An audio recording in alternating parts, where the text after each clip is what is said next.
पश्चिमबंग विधानसभा निर्वाचन पई सरगरम राजनीति 294 आसन पई हेबो भाग्य निर्धारण। विभिन्न राजनीतिक दल मध्य प्रचार झड़ आरंभ हो जाइछि। 11टी दल निर्वाचन रणांगन रे थिबा बेले 4टी दल मुख्य प्रतिद्वंदिता रे अछंती। निरापत्ता दिगकु मध्य अधिक प्राधान्य दिया जाइछि। आ एभଳି स्थिति रे कलिंग टीवी रो कोलकाता टॉक कार्यक्रम रे विशिष्ट व्यक्तिଙ୍କ सहित आलोचना करिसंती Kalinga TV Kolkata bureau head Pramod Mahanti. Pramod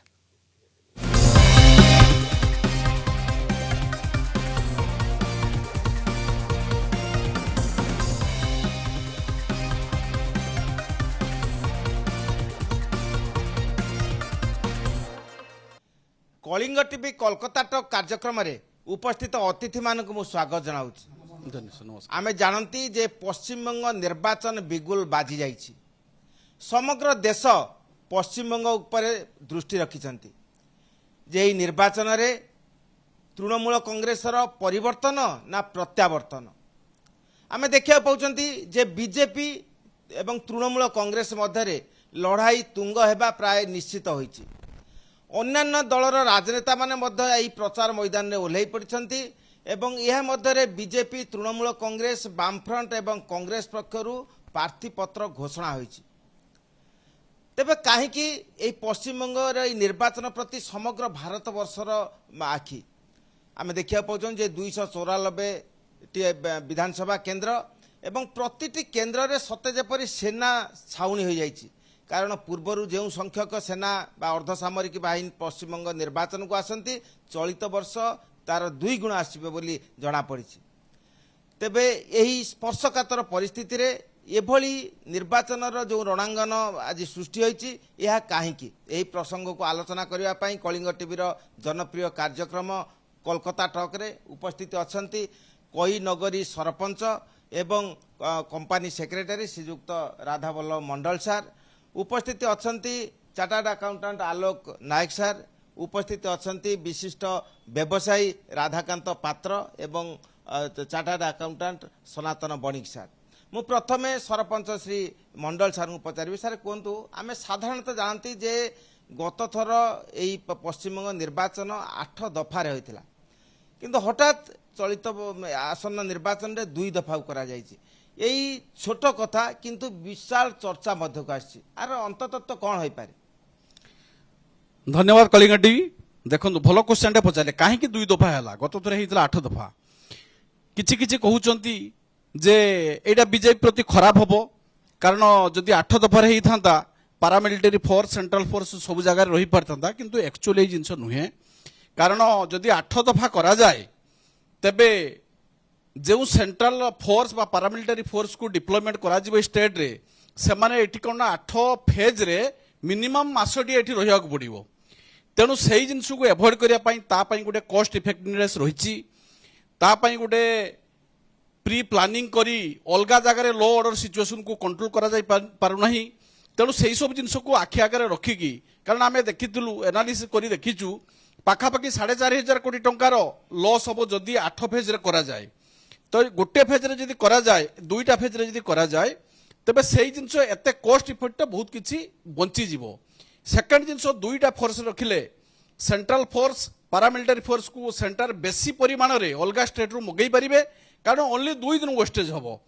तेणु से भल भाव में परिचालन करें कारण बीजेपी 2टा फेज रे कले अलगा स्टेट रु पारामिलिटारी फोर्स बा सेंट्रल फोर्स डिप्लॉयमेंट बेसी करिवो निश्चित भाव में ये तो निश्चित भाव में अच्छी ता सहित तो अलगा इफेक्ट को देखा टूरिज्म जति पर्यंत लंबा फेज रे इलेक्शन होतबो आपनकर टूरिज्म बाधा प्राप्त हबो इनकम जनरेशन स्टेट रो बेसी किछि हेई परिवो नाही एजुकेशन पिलामानकर पढ़ापढ़ी प्रति भी असुविधा रही कारण समस्त इलेक्शन प्रति गोटे समस्त इफेक्ट रहे मनटा टाणिक रुहे।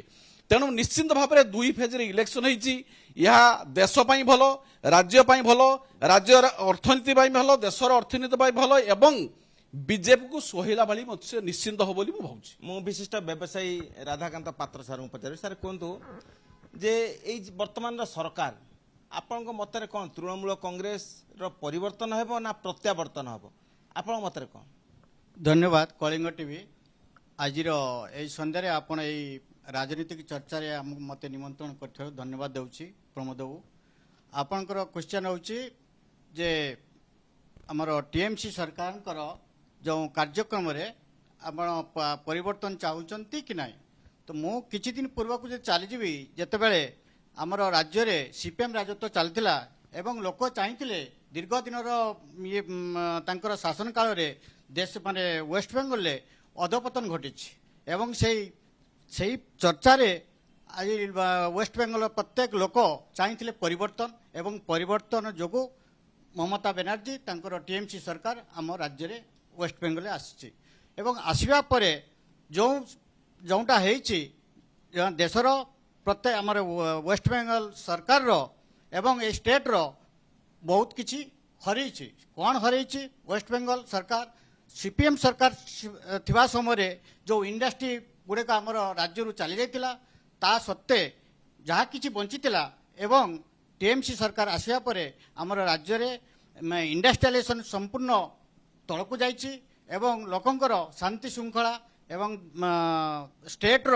ଯେଉଁ ସିକ୍ୟୁରିଟି ସେଫ୍ଟି ସିଏ ମଧ୍ୟ ବହୁତ ତଳକୁ ଯାଇଛି ଏବଂ ଆପଣ କହିବେ ଯଦି ଏମ୍ପ୍ଲୟମେଣ୍ଟ ଯଦି ଦେଖିବେ ଯେଉଁ ଆମ ରାଜ୍ୟରେ କରପ୍ସନର ସୀମା ଜାଣିଥିବେ ସିଏ ମଧ୍ୟ ବହୁତ ଆଗକୁ ଯାଇଛି ଏବଂ ଯଦି ଆପଣ ଇଣ୍ଡଷ୍ଟ୍ରି କଥା କୁହନ୍ତି ଆପଣ ସିମ୍ପଲ୍ ଏକ୍ଜାମ୍ପଲ୍ ନିଅନ୍ତୁ ଆପଣ ସିଙ୍ଗୁର ଏବଂ ଆପଣଙ୍କର ଯେଉଁ ସିଙ୍ଗୁର ଯଦି ଆମ ରାଜ୍ୟରେ ଏଇ ଦୁଇ ଜାଗାରେ ଯଦି ଆମେ ଇଣ୍ଡଷ୍ଟ୍ରି କରିପାରନ୍ତୁ ତାହେଲେ ଆଜି ୱେଷ୍ଟବେଙ୍ଗଲ କେଉଁ ଜାଗାରେ ରହିଥାନ୍ତା। ସେଇଥିପାଇଁ ଲୋକଙ୍କର ମନରେ କିଛି ପରିବର୍ତ୍ତନର ଆଶା ଦେଖାଯାଉଛି। ମୁଁ ସନାତନ ବଣିକ ସାର୍ ପଚାରିବି। ସାର୍ କୁହନ୍ତୁ, ଆଜି ପଶ୍ଚିମବଙ୍ଗରେ 294 ଆସନର ନିର୍ବାଚନ ହେଉଛି କିନ୍ତୁ ଅନେକଙ୍କ ଆଖି ଭବାନୀପୁର କେନ୍ଦ୍ରରେ।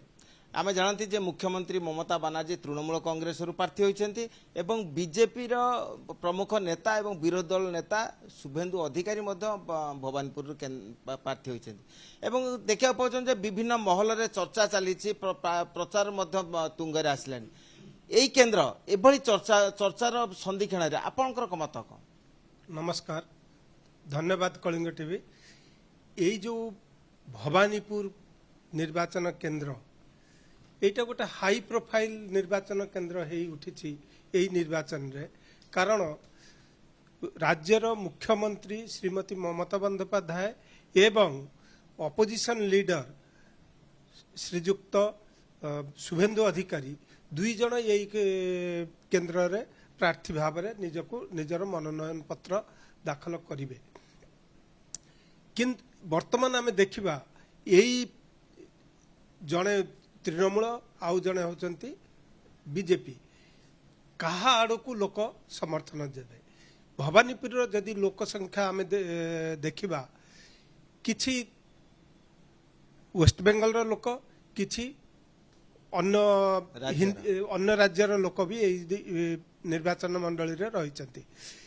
দেখা গলে আমি এইঠিকার ওয়েস্টবেঙ্গলর লোক মানে সমস্ত মନରେ গোটে রয়েছে যে অন্য রাজ্যর লোক মানে তৃণমূলকু ভোট দেবেনি, কিন্তু সেই তৃণমূলকু কেতে পরসেন্টেজ সেইটা আমাকে দেখা পড়ব।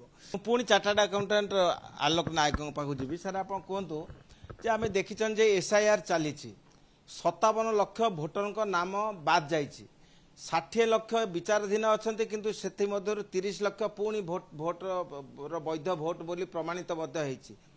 এই সন্ধিক্ষণে এই যে নির্বাচন হওয়া যাচ্ছে এই এসআইআর কোন প্রভাব পড়ব বা কৌশি দলর জয় বিজয় উপরে প্রভাব পড়ব কোন আপনার কুহতু? প্রথমে মতো কলিঙ্গ টিভি ধন্যবাদ জনাওছি আজির প্রসঙ্গে মতো মুখ্য অতিথি ভাবে ডাকিথিবারু এবং প্রবন্ধ বাবুଙ୍କୁ ମଧ୍ୟ ধন্যবাদ জনাওছি। এসআইআর কথা কইলে সেটা আমার আগর হবা কথা, যে ইলেকশন কো আখি আগে রখি সেটা করাটা ঠিক নুহে, কিন্তু এসআইআর যাহা হয়েছি 57,000 ভোট যে বাদ পড়িছি তার ইম্প্যাক্ট বহুত আকারে পড়ব।